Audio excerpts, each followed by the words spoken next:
Když se řekne Perry Mason, skoro každý ví, o koho jde.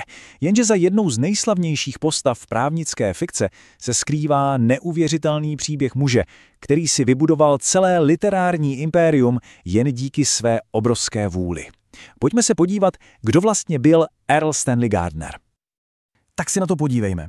Perry Mason. To jméno je prostě fenomén, který dobyl Ameriku a vlastně i celý svět. Ale jak se tahle ikona zrodila a jaký byl její skutečný dopad na kulturu? Jen si to představte. Errol Stanley Gardner napsal neuvěřitelných 82 původních románů s Perrym Masonem. Ano, slyšíte dobře, 82. To je skoro nepředstavitelný tvůrčí výkon. A tím to zdaleka nekončilo. Vůbec ne. Televizní seriál, kde si hlavní roli zahrál Raymond Burr, měl neuvěřitelných 271 epizod. Na celé dekády tak definoval, jak si lidé představovali spravedlnost v soudní síni. A výsledek toho všeho? Gardner se stal nejprodávanějším americkým autorem detektivek v historii. Vytvořil ikonu, kterou prý obdivovali prezidenti i papežové. Jeho knihy byly zkrátka všude. No a to nás přivádí k té klíčové otázce. Kdo vlastně byl ten člověk v pozadí? Protože, jak za chvíli uvidíme, jeho skutečný život byl možná ještě napínavější než zápletky jeho románů. Abychom to pochopili, musíme se vrátit úplně na začátek, do Gardnerova mládí. A rovnou zapomeňte na nějakou představu tichého, studujícího spisovatele. Gardner byl udjakživa rebel. Tenhle kontrast, ten mluví za všechno. Zatímco jeho starší bratr Walter sbíral jeden akademický úspěch za druhým, mladý Erle byl nespoutaný živel. Pořád se s někým hádal, neustále se bouřil proti autoritám. Byl to prostě outsider.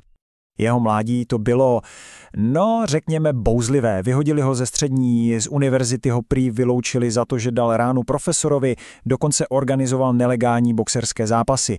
Měl v sobě prostě neskrotnou energii a naprostý odpor k pravidlům formálního vzdělávání. Jenže právě tuhle svoji rebelskou energii dokázal přetavit v něco naprosto nečekaného. Místo školy se vrhl na samostudium práva, učil se praxí v advokátních kancelářích a ve 21 letech bez jediného dne na právnické fakultě udělal advokátní zkoušky. A jak se z právníka stal spisovatel? Jeho cesta vedla do docela drsného světa takzvaných pulpových časopisů 20. a 30. let. Bylo to prostředí, kde se platilo od slova a přežili jen ti nejrychlejší a nejlepší. Teď se podržte. Na svém vrcholu dokázal Gardner napsat a prodat neuvěřitelný 1 000 000 slov beletrie za rok. Zopakujme si to. 1 000 000 slov.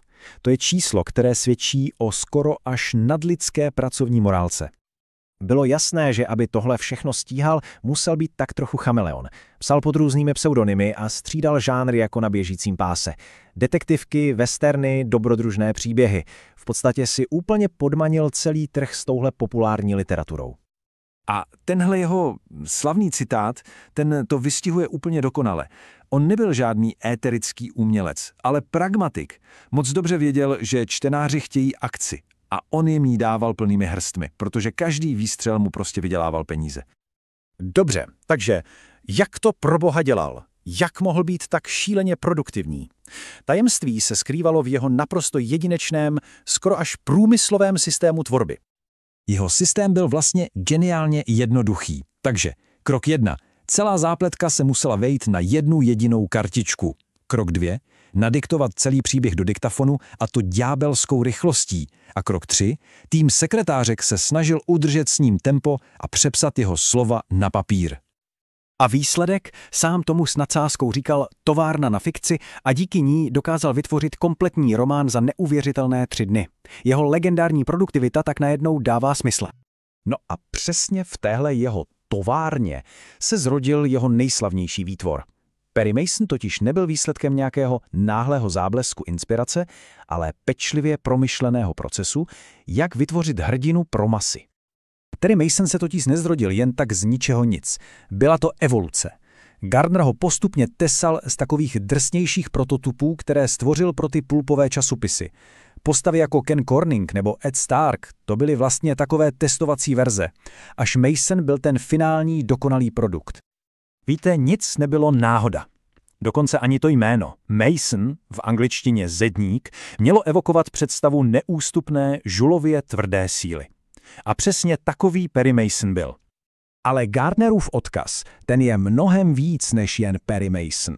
Jeho posedlost spravedlností se totiž brzy přelila ze stránek knih do skutečného světa. Jen si poslechněte. Stvořil i další skvělé postavy, třeba drsnou a korpulentní soukromou vyšetřovatelku Bertu Cool a jejího parťáka Donalda Lama. Nebo idealistického prokurátora Douga Selbyho. Jeho kreativní vesmír byl fakt obrovský. Jenže to největší drama, ten největší případ se neodehrával na stránkách jeho knih. Gardner přenesl svůj boj za spravedlnost z fikce do reálného života.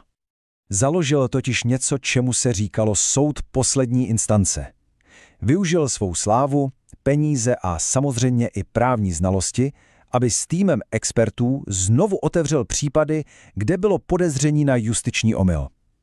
Z fiktivního obhájce se stal skutečným zachráncem nevinných a tím navždy upevnil svůj odkaz.